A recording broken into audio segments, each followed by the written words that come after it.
Good morning and welcome to the Weekly Insight with John Plassard.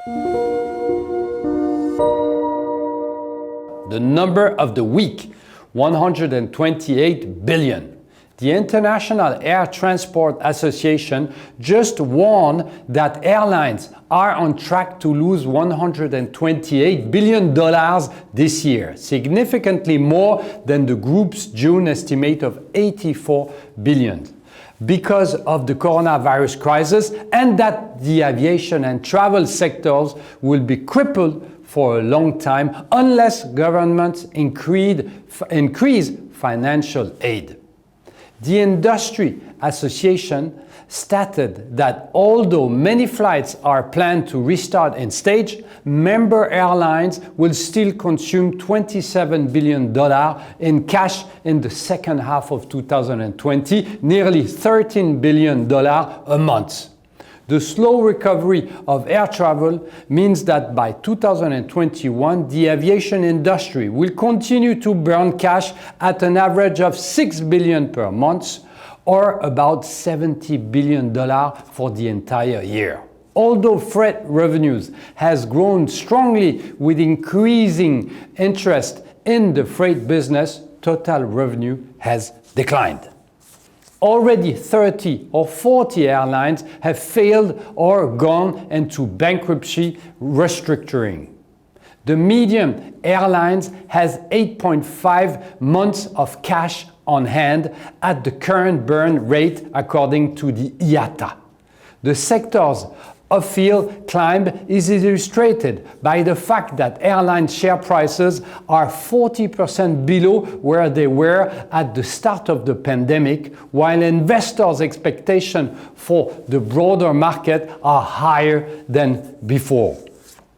To date, governments have provided $162 billion in support through direct grant, loan, wage subsidies, corporate tax refill, fuel tax relief, or other temporary tax holidays.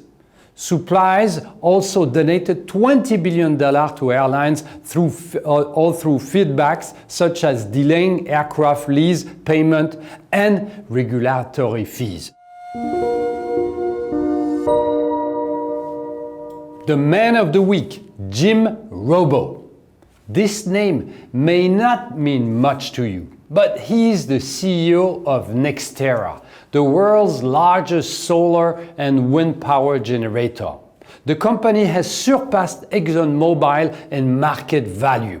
This reflects that investors believe that the energy system is changing in favor of renewable, and fossil fuel are starting to become a thing of the past.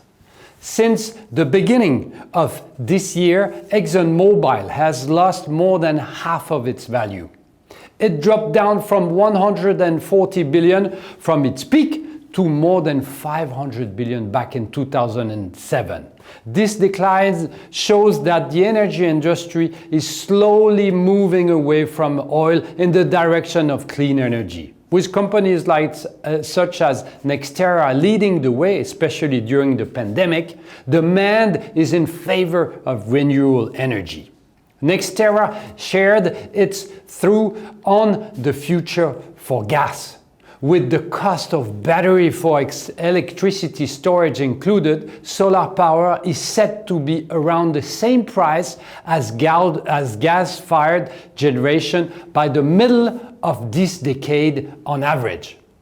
If passing from fossil fuel dependency to standing on our own independently by using clean and renewable energy will take some time, the clean energy is now winning in the financial markets. Next week, Monday, we'll analyze Japanese bank lending. Tuesday, Chinese balance of trade for September, German October ZOO, and US core inflation for September will be in the spotlight. Wednesday, August European industrial production, as well as the September US PPI could bring some volatility in the market. Thursday, we will focus on Chinese inflation rate for September months. And finally, Friday, US retail sales for September months will be the most important statistic of the day. Have a fantastic week. Please read my morning and keep on winning.